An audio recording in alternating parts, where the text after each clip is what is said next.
My name is Ranger Thomas and I will be your guide today. Now you're probably wondering what this enormous metal monstrosity is behind me.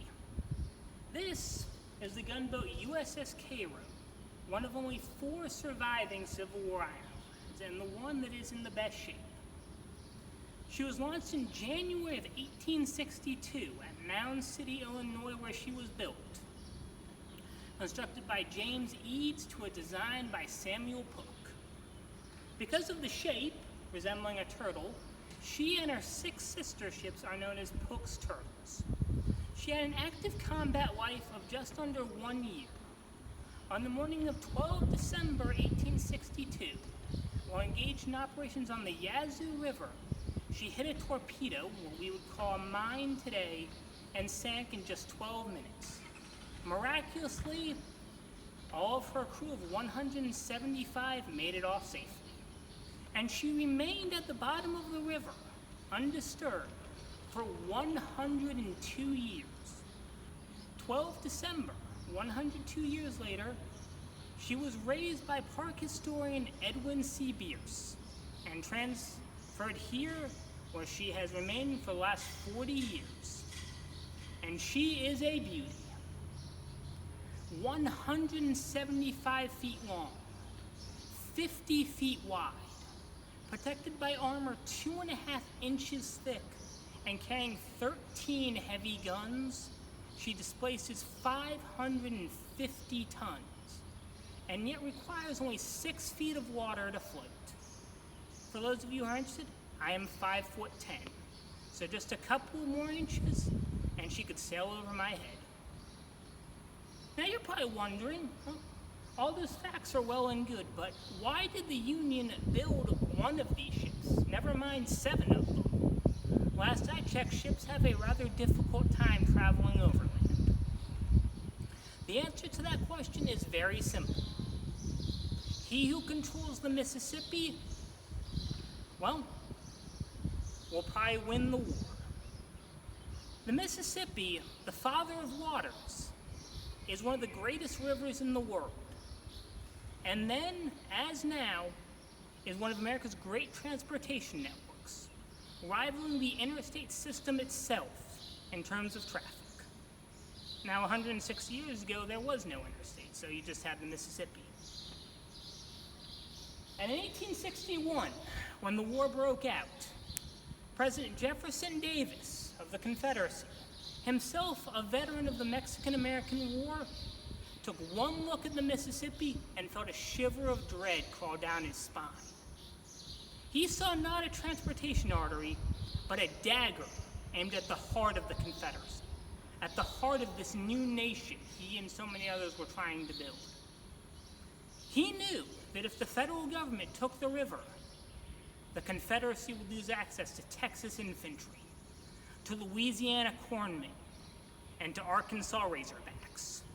No food, no men, no supplies, and the mighty federal government would crush the Confederacy. And Jeff Davis, assisted ably by his subordinates and his lieutenants, fortified the river. Massive forts bristled along the bluffs, spiked with enormous cannon. Ironclads and other gunboats began construction to challenge the federal fleet. And what a fleet that was.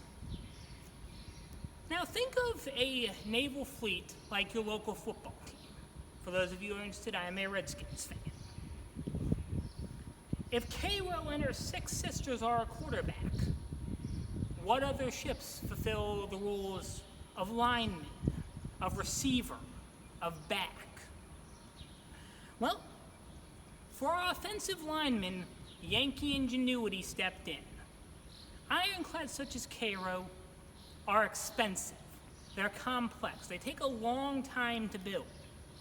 Luckily, there are lots of riverboats on the Mississippi just aching to be converted into warships through the addition of armor and guns. These ships, christened Tinclads, join the fleet, dozens strong. We have our quarterback, we have our linemen. Now we need our wide receivers. fast players, yet capable of packing a punch. That role was filled by yet another conversion, the timber-clad, so called because of its 2x4 armor, sufficient to keep out rifle fire and shell fragments. Fast and maneuverable, they were the perfect counter to marauding Confederate cavalry preying upon vulnerable supply convoys. And yet, we're missing two more players. We are missing our running back, and we are missing our kicker. Our running back harkens back to one of the most ancient of all naval weapons, the ram. A vessel equipped with such a weapon is almost stupidly simple. It literally crashes into its target, punches a hole below the waterline, backs off, and lets flooding do the rest. The most famous ram is perhaps the great Confederate ironclad USS Virginia. But the rams that we are concerned with here are 8 ships converted from existing vessels by a man named Charles W. Ellet. They are known to history as the Ellet Rams. They played a crucial role in the great naval battle at Memphis, Tennessee, where Ellet's Rams and 5 City-class gunboats destroyed the entire Confederate riverine fleet in one of the few nautical battles of annihilation of the last 300 years. This bears repeating. The Ellet Rams contributed to one of only 4 battles of annihilation in 3 centuries. Despite their simplicity, they are not to be underestimated. Ellet's Rams also earned a second, much less well-known accolade. The U.S.S. Lioness was converted into the world's first minesweeper, a role that she performed surprisingly well, and a role that proved to be highly necessary given what happened to Cairo. We are missing one more offensive player, the kicker. Now, for those of you who are paying attention, I mentioned earlier that the Confederacy built dozens of bluff-top forts. This is important.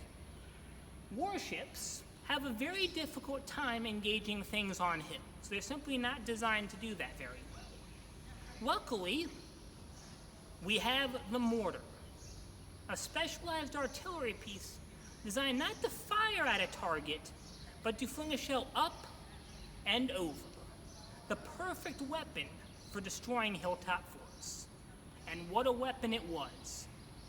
It fires a shell 13 inches wide, weighing 220 pounds, almost 4 miles. In other words, from right here, one of these 8.5-ton mortars could hit anywhere in Vicksburg. Anywhere. It's not a pinpoint accurate weapon, but when you're dealing with something that weighs over 200 pounds, accuracy isn't exactly a major concern. So we have our team. The question is, why would we challenge the Vicksburg rebels? The answer, once again, lies in geography. From a military standpoint, there are 3 crucial places on the Mississippi that one must control. You must control Cairo, Illinois, the jumping off point for any thrust south. You must control New Orleans, Louisiana, then as now, the great southern city and port. And finally, you must control Vicksburg. Vicksburg is the cork in the champagne bottle of the Mississippi. As long as that cork remains in place, the Mississippi is useless. It took 14 months and one of the most complex campaigns ever waged by American arms to finally take the city. On the 4th of July, 1863, Confederate General John C. Pemberton surrendered his army, his city, and himself to Union General Ulysses S. Grant. And in doing so, doomed the Confederacy to a slow death. starved of soldiers, of food, and of supplies. There are very few occasions when the old saying, "He who rules the waves rules the world," is so appropriate. Riverine warfare is dirty, it's dangerous, it's not glamorous, and it is no surprise that very few people know of such ships as Cairo, of Rattler, of Arkansas. But the U.S. Navy has not forgotten, and it did not forget. As recently as Vietnam, American river gunboats engaged the enemy on that great Southeast Asian river known as the Mekong. Other nations saw the writing on the wall. Russian gunboats stalked the Amur, while those of Bulgaria and Romania roamed the great Danube. And in Brazil, the gunboat Parnaíba is currently celebrating her 93rd year of active duty. I hope that you have learned something from this, and that you will leave Facebook with your knowledge somewhat increased. And on behalf of Vicksburg National Military Park and the National Park Service, thank you for watching this program, and please come see us soon.